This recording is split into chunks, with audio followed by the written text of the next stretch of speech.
Beste kijkers, welkom bij deze nieuwe aflevering van het Bonaire Journaal. Mijn naam is Charlotte van Nerino en in dit journaal brengen wij het nieuws in het Nederlands. We beginnen onze uitzending. De gezaghebber Edison Rijden kon weer een versoepeling in genomen maatregelen aankondigen. Dit in de Pasangang op woensdag 10 juni tijdens een persbijeenkomst. De persleden hebben hierbij vragen kunnen stellen. Nu wordt er gesprekken gevoerd met de luchthaven over de heropening. Denk eraan, we zijn al weken bezig met repatriëren. Dus vooralsnog tot 1 juli zijn we bezig met repatriëren. Vanaf 1 juli krijgen we de normale vluchten met toeristen. En dan behoort alles in orde te zijn om mensen te kunnen ontvangen. De publieke gezondheidszorg die komt met een informatieronde aan zowel de hotelsector als horeca. Om hun op de hoogte te brengen, te informeren wat, maar dat kennen we nu inmiddels al, wat de hygiënevoorschriften, de 1,5 meter afstand zo lang mogelijk, et cetera, et cetera. Dat soort dingen worden nogmaals herhaald. Voor te bereiden op het herstel van onze economie en terug naar hoe wij dan hierna moeten gaan handelen. Naar het nieuwe normaal, als je het zo mag noemen. Dus die balans wordt nu gezocht in hoe we dat zo goed en effectief mogelijk kunnen laten gaan naar een herstelsituatie. En daar is onderdeel natuurlijk het informeren van alle stakeholders in die herstelsituatie hiervan. Robert Pastoor van de Amigo. Het is meer een persoonlijke vraag aan de gezaghebber. Hoe spannend wellicht vindt u het dat het eerste vliegtuig hier weer naartoe gaat komen met toeristen? Het zal niet anders zijn dan een normale vlucht met repatrianten, zij het dat deze toeristen zijn. En misschien in een groter aantal dan wat we nu binnenhalen. Maar we hebben inmiddels ervaring, we hebben inmiddels meegemaakt hoe dat gaat. En dat met de advies en raad die je krijgt van onze mensen van de Witte Kolom, ik denk dat dat goed moet gaan. Veilige bubbel kan gewoon onbeperkt, zonder geteld te worden, heen en weer rijden. Correct. Het is zowel vlucht als zee. Hè? Dus mensen kunnen ook hier met een boot vanuit Curaçao naar Bonaire komen. En natuurlijk wil ik daar meegeven, net zoals bij de luchthaven, is hier de zeehaven, dus de havenkantoor van Curaçao of Aruba moet op de hoogte zijn dat een boot naar Bonaire komt, wie aan boord is, dat ze inderdaad naar Bonaire komen. En dat als ze eenmaal hier zijn, moeten ze melden zoals altijd bij de havenkantoor, bij de douane, marechaussee, et cetera, dat wij daar ook controle op hebben. Moeten de mensen op de boot dan ook van tevoren een coronatest afleggen? Nee, het is hetzelfde als een vliegtuig. We moeten wel weten wie hier naartoe komt. Om te voorkomen dat we bijvoorbeeld mensen via de zeehaven naar Bonaire komen die wij niet willen, dan gaan we ook nog een beroep doen op kustwacht om wat actiever te gaan controleren op de zeetransport de komende dagen. Oké. Het is belangrijk dat mensen zo kort mogelijk voor de reis hun test laten doen. Want dan weet je dat ze op dat moment negatief zijn. In Nederland, waar nu natuurlijk de meeste toeristen ook wel vandaan zullen komen, is dat ook mogelijk om dat binnen die tijdstermijn te doen. Natuurlijk sluit je nooit helemaal uit dat iemand nog in de fase zit tussen dat ze COVID hebben opgelopen en het moment dat ze klachten ontwikkelen. Dus daarom is het nooit alleen testen, maar is het de combinatie van testen en zorgen dat op het eiland de mensen weten wat ze moeten doen als ze luchtwegklachten hebben. En ook zorgen dat er op het eiland voldoende capaciteit is om die mensen te testen. Credits introduceert overbruggingskrediet. Deze creditfaciliteit voor ondernemers is bedoeld ter overbrugging van de coronacrisisperiode. We spreken met Milagros Blanken. Ja, de overbruggingskrediet is een product die we recentelijk hebben geïntroduceerd in verband met de coronacrisis. En het is bedoeld voor bestaande ondernemers, zowel diegenen die al klanten zijn van credits en die nog geen klanten zijn van credits, om hun te helpen de operationele kosten van het bedrijf, van hun bedrijf te kunnen overbruggen. We zijn ervan bewust dat de hulp van de overheid voor een paar van de ondernemers niet genoeg is. En daarom dachten wij dat met dit product wij de ondernemers verder kunnen steunen om deze crisis te kunnen overleven. Ik moet zeggen dat de steun dat de overheid van Bonaire heeft gegeven We hebben hen benaderd met een voorstel om samen te werken om deze overbruggingskrediet ook beschikbaar te maken voor bestaande ondernemers die nog geen klanten waren. En ze waren zeer enthousiast met onze voorstel en ze zijn aan boord gegaan met ons. En daarom kunnen we dit ook aan de andere ondernemers op het eiland bieden. Lening is voor maximaal 48 maanden, dus een periode van 4 jaar. En voor het eerste 12 maanden zullen we een rentepercentage van 2% hanteren en daarna een rentepercentage van 6,75%. Gedurende de eerste 6 maanden moeten de klanten alleen maar rente betalen. En daarna, dus vanaf maand 7, moeten ze dan aflossing plus rente gaan betalen. Deze overbruggingskrediet kan ook vervroegd afgelost worden en we zullen geen boete hiervoor in rekening brengen. We hebben dit alles zo voordelig mogelijk voor de klant gemaakt, want we zijn ervan bewust dat in deze crisis een heleboel ondernemers het moeilijk hebben. En de eerste doel van deze overbruggingskrediet is hun echt te ondersteunen om te overleven. Dus daarom heeft het een paar, dus de voorwaarden omtrent deze overbruggingskrediet zijn anders dan de normale microkrediet die we bieden. Dit jaar vieren we onze 5 jaar bestaan. Aan het begin van het jaar hadden we heel veel grote plannen om dit zo groot mogelijk te vieren en vooral onze klanten te vieren. Maar helaas door de coronavirus moesten wij onze plannen aanpassen. Maar door de ondernemer te blijven ondersteunen op deze manier, bijvoorbeeld met de overbruggingskrediet, beschouwen we dit als onze manier om onze 5 jaar bestaan te vieren. We hopen dat gedurende het jaar dat de situatie een beetje zal verbeteren en dat we toch onze lustrum kunnen vieren op een grotere manier samen met de gemeenschap en onze klanten. Degene die dus een aanvraag wil dienen voor de overbruggingskrediet, kan onze website bezoeken en daar hun aanvraag indienen. Ze kunnen ook hier bij ons op kantoor komen om vragen te stellen of enige hulp te krijgen om hun aanvraag in te dienen. Of kunnen ze ook bellen voor vragen en of afspraak via 717-1412 of een e-mail sturen naar bonaire@credits.nl. Dat is, dus credits is QREDITS. NOS TV was bij de oprichting van de Human Rights Foundation, die door de notaris van de internationale organisatie en voorzitter Davika Bissassar is ondertekend. Yes, the organization is called Bonaire Human Rights Organization, Bonaire, and today you witness the incorporation of the Bonaire Human Rights Organization. It is a very good moment for us on Bonaire. It's the right moment. As you see, the whole world is on protest with human rights. So we think it's fitting that we have the incorporation today. For Bonaire, we think that Bonaire needs to pay a lot of attention to human rights, freedom of press, freedom of speech, freedom of unlawful arrests. There's many topics that we could solve free. Human rights is a very important thing, and today is a good day for us to remember the rights of human rights, and especially democracy. Democracy is very important, and it parallels with human rights, and that's why we feel very strongly that Bonaire Human Rights Organization will make a big impact on Bonaire, because there's no human rights organization on the island, and we think it will make a big difference.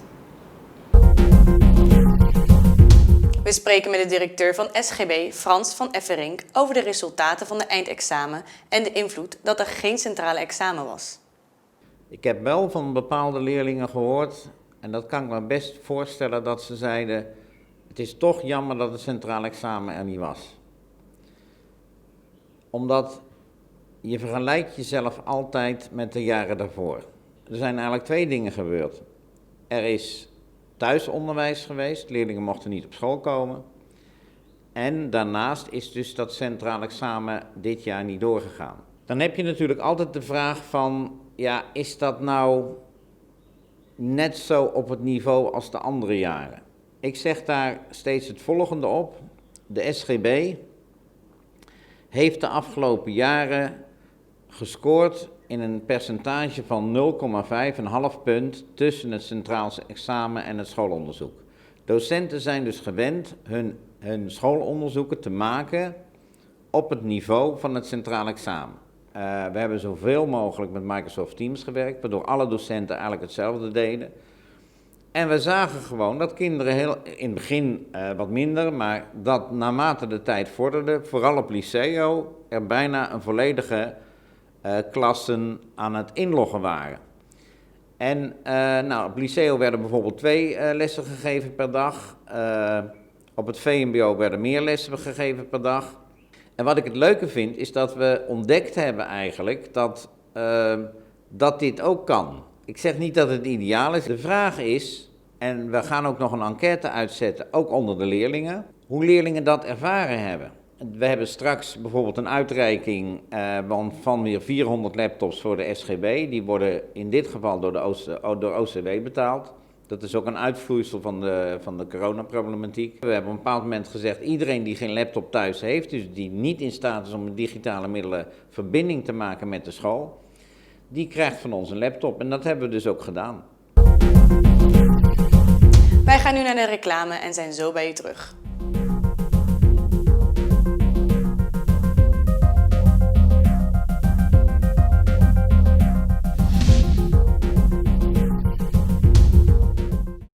Sintoniza Nos TV agora onda Kubota.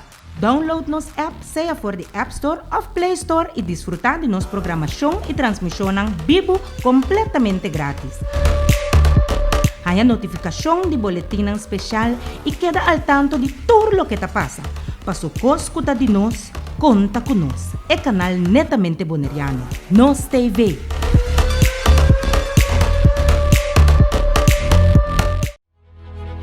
Tu tem sonho of mais, pero quando está com a pessoa que está trabajando e com nós por ajudar para realizar isso aqui não, sonho te dá uma contesta.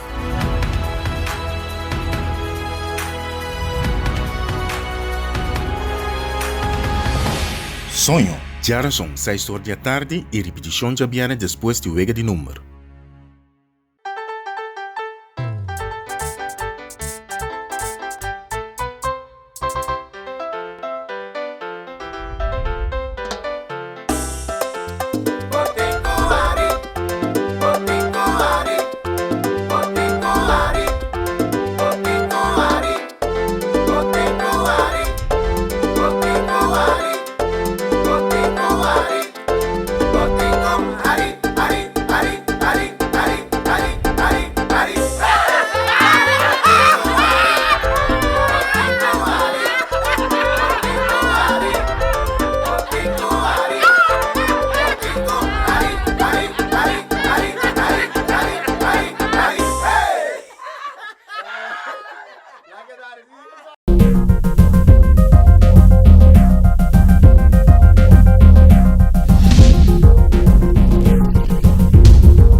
Welkom terug bij het Bonaire Journaal. HAVO, een bijzondere onderwijsvorm die veel aandacht eist ten aanzien van de jaren daarvoor dat de helft niet is geslagen. De studenten hebben daaraan gewerkt met als resultaat met 80% dit jaar is geslaagd. Frans van Efferink. Ik vind, als je kijkt naar de ontwikkeling van de slaagcijfers, dan noem ik altijd de HAVO. Ik vind de HAVO is een hele belangrijke onderwijsvorm. Die leidt op voor hoger beroepsonderwijs. En dat is ook vaak een moeilijke vorm. Want ben je nou een MAVist, ben je nou een HAVist, of hoor je op het VWO, of hoor je op het VMBO?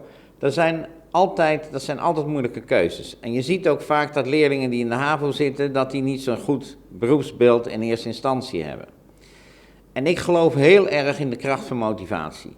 Dus ik geloof erin dat als je denkt van, ik wil het, dat er dan krachten in je vrijkomen. En als je kijkt naar de jaren, dus voor 2 jaar geleden, hadden we 4 jaar op rij 60% plus minus, dus 59, 60, 62% geslaagden in de HAVO. Ik vind namelijk dat als je 60% geslaagden hebt, dan is de achterkant ook waar natuurlijk je 40% gezakten hebt. Bijna de helft van mijn leerlingen in de HAVO, die zakken elk jaar. En ik vond dat niet goed. Ik vind eigenlijk het heel acceptabel als je dus tussen de 80 en 90%, het mooiste is natuurlijk boven de 90% geslaagd hebt. Dan zie je eigenlijk docenten, leerlingen, iedereen die gaat eigenlijk in die modus zitten. Even kijken naar het eerste tijdvak, zat de HAVO op 91%. Nou, die 91% is het eerste tijdvak, daar komt nog de resultaatverbeteringstoets achteraan. Er zijn nog een aantal leerlingen die maken. Dus ik vermoed dat dat cijfer nog omhoog gaat. Ja, dan ben ik natuurlijk hartstikke blij. Want hebben we al 2 jaar lang, hebben we over de hele linie, hebben we normale cijfers. En met normale cijfers, u hoort al, ik richt me meer op de gezakte dan op de geslaagde. Ik ben natuurlijk hartstikke blij voor de geslaagde, maar ik let heel erg erop. Je moet, 20% gezakte, dat vind ik eigenlijk wel maximaal in een leerweg. Ik zag wel dat er discussie is over de centrale examens, zo van kunnen we dit niet altijd zo doen? Nou, ik ben daar niet voor. Ik vind het heel goed dat je en de schoolcijfers geeft en dat er ook een onafhankelijke toets is die gemaakt wordt, niet door de eigen docenten, maar door een groep in Nederland, waarbij leerlingen dus echt zo'n toets ook nog moeten maken en dat de 2 gemiddeld worden. Maar ik ben natuurlijk ook niet ontevreden hoe het nu gegaan is. Ik denk wel dat het belangrijk is dat we de manier van werken met Microsoft Teams, dat we die niet loslaten. Dat zal ook natuurlijk een onderdeel zijn van de evaluatie met de leerlingen. Die evaluatie gaat trouwens ook naar de ouders, er zijn natuurlijk andere vragen, en die gaat ook naar de leerkrachten. En je zag eigenlijk dat docenten heel snel het zich eigen maakten. Dus je ziet dat eigenlijk alle partijen, onderwijs, het OLB, ook de VO-raad in Nederland, waar veel contact mee is, dat iedereen kijkt hoe kunnen we toch het onderwijs zo goed mogelijk door laten gaan. Het onderwijs is drastisch veranderd met de opvallende opkomst van e-learning, waarbij onderwijs op afstand en op digitale platforms wordt gegeven. Anandi de Jong, ex-medewerker van NOS-TV, vertelt haar ervaring met het online scholing in Nederland. The longer schools are closed, the more children will miss out. We'll be starting the new academic year online for the first time ever. Coronavirus is keeping millions of students out of school, at least for the next couple of weeks and possibly longer. De meeste regeringen over de hele wereld hebben onderwijsinstellingen tijdelijk gesloten wegens de pandemie COVID-19. NHL Creative Business student Anandi de Jong van Yestermar vertelt dat de coronavirus deuren opent voor een andere kijk op onderwijs. Ja, het is positief en negatief, want ik ben een persoon die graag om feedback vraagt en graag naar de docent one-on-one wil hebben van oké, doe ik het goed, waar kan ik mezelf in verbeteren? Ja, en dat kan nu niet, want je werkt in de groepjes van 3 tot 5, misschien 6 en dan krijg je meteen in 1 keer feedback en je kan niet even vragen van kan ik mijzelf nu verbeteren of op welke vlakken kan ik mijzelf verbeteren? Dus aan die kant vind ik het best wel irritant dat we nu online les hebben, maar aan de andere kant vind ik het ook wel fijn, want ik merk gewoon aan mezelf, al nu ik thuis zit, is mijn focus gewoon beter, kan ik gewoon sneller doorwerken en heb ik die reistijd van ongeveer elke dag 40 minuten niet. Dus die 40 minuten kan ik nu thuis maken en dingen inhalen. Ik heb net mijn propedeuse gehaald en dat is niet heel veel natuurlijk, dat is niet zo bijvoorbeeld als bij eindexamen je diploma halen, maar het is toch wel een stap vooruit en de volgende diploma eigenlijk dat je krijgt is je diploma. Dus ik ben nu wel gemotiveerd om hogere cijfers te halen. Zeker omdat het nu zo moeilijk is om vooruit te komen met online lessen. Maandags en woensdags en vrijdags is er normale online scholing. Dinsdags en donderdags zijn de studenten met hoorcolleges en workshops bezig. Toen kwamen de online lessen, dat heeft best wel lang geduurd bij mij. Het kwam bij mij nog niet helemaal naar binnen, want het kwam niet helemaal door. Ze moesten allerlei dingen regelen, dus uiteindelijk ben ik 1,5 week of zo, dus heb ik niks kunnen doen aan de opleiding. Aan mijn studie. Dat hebben ze wel natuurlijk ingehaald, maar het was wel oké, laat ik het zo zeggen. De realisatie kwam later. En nu krijg ik eigenlijk een mailtje van bijvoorbeeld om woensdag 5 mei, ik zeg maar wat, om 1 uur heb je les met je coach. Nou ja, dan moet je dus aangeven dat je aanwezig bent. Nou ja, dat doe je dan via zo'n mailtje. En dan heb je om 1 uur heb je eigenlijk les op Teams, het programma wat wij gebruiken en waar wij nu ook op dit gesprek voeren, op dit interview. Dan ga je dus eigenlijk gewoon met je groepje erbij, ga je dan met je coach overleggen hoe het nu gaat en wat voor producten je hebt afgeleverd de afgelopen module. Daarnaast heb ik ook nog aparte lesjes ongeveer erbij, zoals bijvoorbeeld een hoorcollege of een workshop. En dat is dan bijvoorbeeld voor bedrijfseconomie of onderzoek. En dit is eigenlijk bijna precies hetzelfde. Je krijgt een uitnodiging van zo laat tot zo laat. Moet je aanwezig zijn of mag je aanwezig zijn? Dan kan je vragen aan je docent stellen. Of dan gaat je docent iets meer vertellen over de opdracht. En dan wordt dan soms opgenomen, soms ook niet. Dus je moet ook aantekeningen maken. Maar ja, je krijgt dus eigenlijk uitnodigingen wanneer je je les moet volgen. 15 juni mogen de studenten weer op vakantie en 1 juli mogen meerdere deuren open in het dorp Westermaar. Ik ben heel erg bang dat er een tweede wave eigenlijk aankomt en dat we eigenlijk nog veel langer vastzitten aan dit virus dan we zelf denken. Want we hebben nu om de knie. We weten nu wat we moeten doen, maar er is nog geen bijvoorbeeld vaccin. Dus ja, ik verwacht, en ik denk dat mijn school dat ook verwacht, want ik heb een mail van school gekregen, dat we in ieder geval tot volgend jaar februari online les krijgen. Dat het nog wel eens best wel lang kan duren. Maar ik moet ook toegeven, ik wil mijn minor doen in Zuid-Afrika. Nou, dat is ook best wel een gave stap. We zullen het zien. Ik weet niet wat de toekomst mij gaat brengen, laat ik het zo zeggen.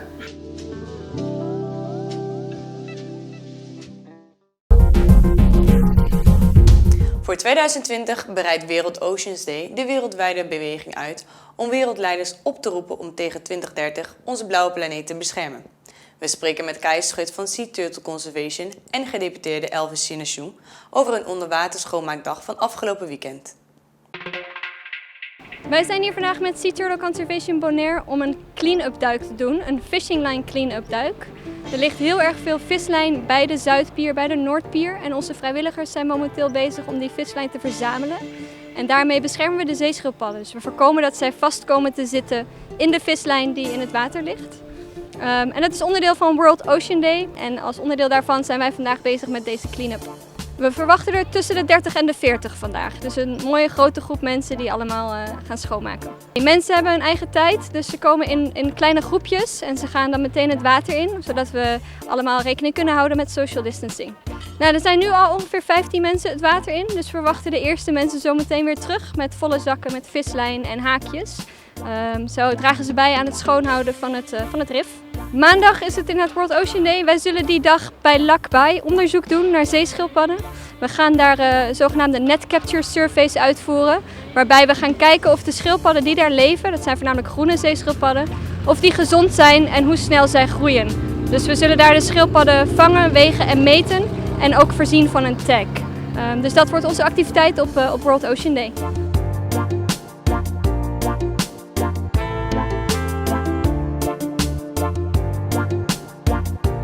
Bom, de verdade, nós há uma invitação gezaghebber se participar, mas a acaba, me também guardo invitar aqui como deputado e mas aceitar a invitação, me tão honrado por a clean up ave junto com o Junior Rangers na Epir de Norte, nós também saca costan bau de Epir, rondo de Epir, com a guardo benta of cai de la mão e ja, tá conheci que mundialmente tem la mão limpa, agora que é tópico que turene está põe roupa atenção ribete la mão me se guarda considerar maneira nos casa um lugar para tirar sushi den ou para nos não trata isso aqui bom como isla duradeiro isla bonita isla limpa isla caminha com nos que temos la mão caminha com ainda não visitante não também de duik como produto turístico, mas os visitantes não com ambini, não conseguem desfrutar de uma lamang bonita, limpa, pero vooral nós como boneiros sempre estava a gente de lamang, me pedir para a comunidade bonaireana, nós cada de nós